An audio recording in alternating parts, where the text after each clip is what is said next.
ఇందాక ఏ విధంగా చూస్తానండి, ఇప్పుడు చూసాం కదా ర్యాంకింగ్స్, ఇప్పుడు చూసాం కదా, అదే చెప్పాను కదా ఇందాక 2025-26 దేశానికి వచ్చినటువంటి పెట్టుబడుల్లో 25% పెట్టుబడులు వచ్చాయని చెప్పి చెప్పుకుంటున్నారు.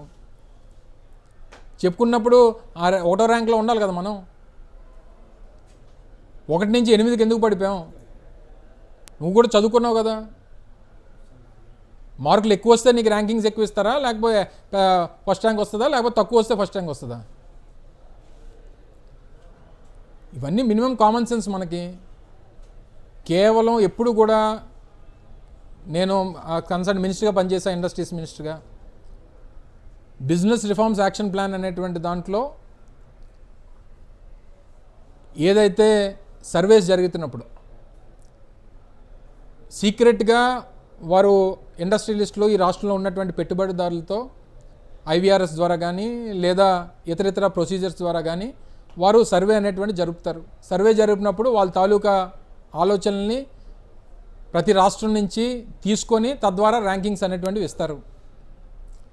గతంలో 2018-19 ముందు అప్పుడు ఏంటంటే గవర్నమెంట్ ఇచ్చినటువంటి రిపోర్ట్స్ని బేస్ చేసుకొని ర్యాంకింగ్స్ ఇచ్చేవారు. కానీ 2018-19 తర్వాత వాళ్ళు ఇంటర్నల్గా సర్వేస్ చేసుకొని ఈ వచ్చినటువంటి ఇండస్ట్రియలిస్టులతో మాట్లాడుకొని, వర్కర్స్తో మాట్లాడి, ఇండస్ట్రియలిస్టులతో మాట్లాడి, ఇన్వెస్టర్స్తో మాట్లాడి, వాళ్ళు ఇచ్చినటువంటి ఫీడ్బ్యాక్ని ఆధారంగా తీసుకొని ర్యాంకింగ్స్ ఇచ్చేటువంటి పద్ధతి వచ్చింది.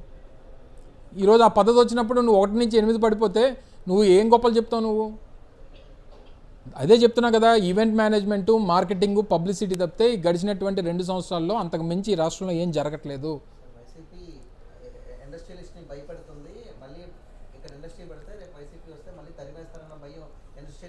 ఎవరు చెప్పాము? ఎవరన్నారు? ఆయన అంటున్నాడు. చెప్పమని నేను ఉదాహరణ, నేను ఇంకేమీ అడగను. హెరిటేజ్ సంస్థ ఈ రాష్ట్రంలో వ్యాపారాలు చేసుకుందా లేదా 2019-24 మధ్యలో? వాళ్ళకు ఉన్నటువంటి పరిశ్రమలు నడుపుకున్నారా లేదా? వాళ్ళని ఏ రోజన్నా మా ప్రభుత్వం ఇబ్బంది పెట్టిందా లేదా? ఇవి ఏవీ లేనప్పుడు నీకే ఒక ఇండస్ట్రీ ఉన్నప్పుడు, నువ్వే ఒక ఉదాహరణగా ఉన్నప్పుడు నువ్వు మిగిలినటువంటి వాళ్ళ గురించి ఏం మాట్లాడతావు? ఇదే గల్లా జయదేవ్ గారు వారికి చిత్తూరు బేస్గా వారి వ్యాపారాల సామ్రాజ్యాన్ని విస్తరించారు. సరే, మేము అధికారంలో ఉన్నప్పుడు మాట్లాడకపోవచ్చు, ఇప్పుడు వారి అధికారం వచ్చింది కదా, మాట్లాడమని చెప్పమనండి. మేము అందుకే హైదరాబాద్ వెళ్ళిపోయాం.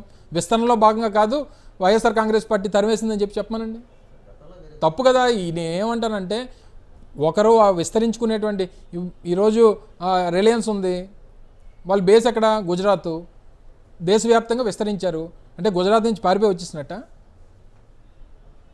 వ్యాపార సామ్రాజ్యాన్ని విస్తరించేటువంటి క్రమంలో ఒక రాష్ట్రం నుంచి ఇంకో రాష్ట్రం, ఇంకో రాష్ట్రం నుంచి ఇంకో రాష్ట్రానికి విస్తరిస్తారు తప్ప, ఏదో ఈ రాష్ట్రంలో ఆయనకి మిగిలినటువంటి వ్యాపారాలు ఉన్నాయి కదా. అమర్ రాజాకి ఈ రాష్ట్రంలో ఏం వ్యాపారాలు లేవా? నడుస్తున్నాయి కదా ఇండస్ట్రీస్. మా హయాంలో నడిచాయి, ఇప్పుడు నడుస్తాయి, రేపు కూడా నడుస్తాయి. కానీ తప్పుడు ప్రచారం చేసి ఏదో రకంగా రాజకీయంగా లబ్ధి పొందుదాం అనేటువంటిది తండ్రి కొడుకుల తాలూకా ఆలోచన. అది మానుకోమని చెప్పి సలహా ఇస్తా ఉన్నాను.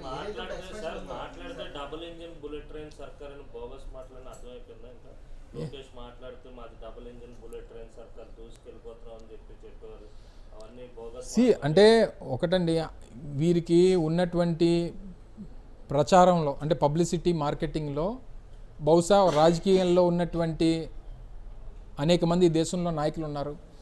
వీళ్ళలాగా మార్కెటింగు పబ్లిసిటీ చేసుకోవడం ఎవరి తరం కాదు.